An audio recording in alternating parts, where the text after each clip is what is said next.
Assalamualaikum warahmatullahi wabarakatuh. Halo teman-teman ekonomi. Dalam era dinamika ekonomi saat ini, peran kebijakan fiskal menjadi semakin krusial. Keterkaitannya dengan keseimbangan pasar barang dan jasa telah menarik banyak perhatian peneliti.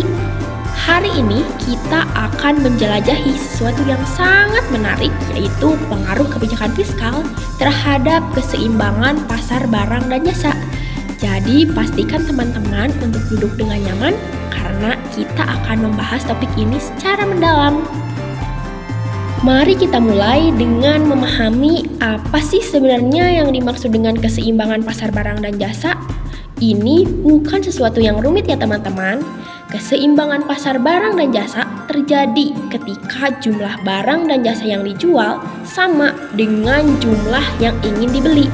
Artinya, antara permintaan barang dan jasa dengan penawaran barang dan jasa memiliki jumlah yang seimbang. Dan sekarang, mari kita masuk ke dalam dunia kebijakan fiskal. Kebijakan fiskal adalah alat utama pemerintah untuk mengatur uang dan memengaruhi ekonomi.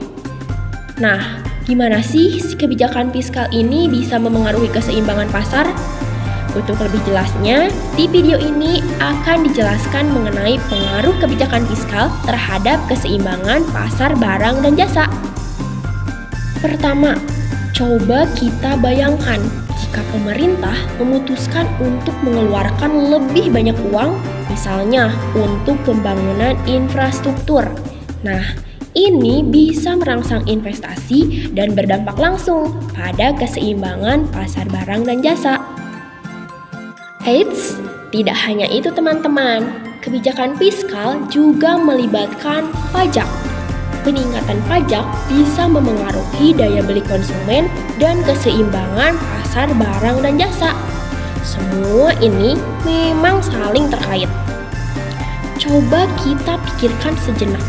Pajak itu seperti biaya tambahan yang harus dibayar oleh produsen saat mereka menjual produk atau layanan. Ketika produsen menanggung pajak tambahan ini, mereka cenderung menaikkan harga jual produk mereka. Peningkatan harga inilah teman-teman yang dapat membuat kita sebagai konsumen lebih berhati-hati dalam berbelanja atau bahkan mengurangi jumlah produk yang kita beli.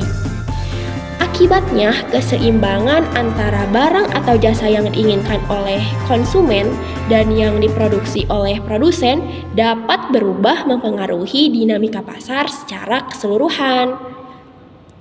Selain itu, kita bisa bayangkan pajak seperti potongan gaji. Ketika pemerintah memberlakukan pajak yang lebih tinggi, sebagian dari pendapatan kita diambil. Ini bisa membuat kita lebih hemat dalam berbelanja.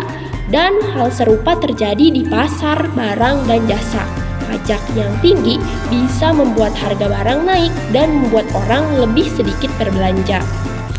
Tapi, tunggu dulu, ada yang lebih menarik. Kadang-kadang pemerintah memberikan uang langsung kepada kita yang biasa disebut transfer payment.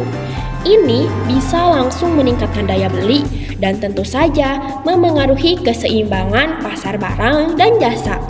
Transfer payment bisa diibaratkan seperti hadiah dari pemerintah kepada masyarakat.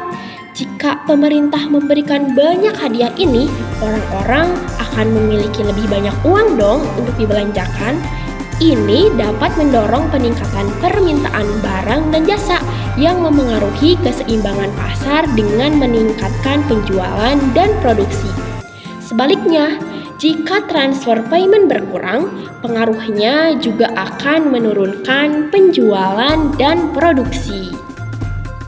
Namun, keseimbangan yang baik juga berarti menjaga harga tetap stabil. Pemerintah perlu menjaga keseimbangan antara investasi dan harga agar tidak terjadi inflasi yang bisa merugikan konsumen. Jadi, keseimbangan pasar barang dan jasa yang baik adalah kunci untuk mendukung pertumbuhan ekonomi dan stabilitas harga. kebijakan fiskal sangat perlu diterapkan dengan bijaksana untuk mencapai tujuan tersebut. Dengan langkah-langkah ini, pemerintah berusaha mencapai tujuan keseimbangan antara penawaran dan permintaan serta pertumbuhan ekonomi yang berkelanjutan. Materi yang baru saja disampaikan adalah materi yang terakhir. Terima kasih atas perhatiannya dan mohon maaf jika terdapat kesalahan dalam penyampaian. Wassalamualaikum warahmatullahi wabarakatuh. See you.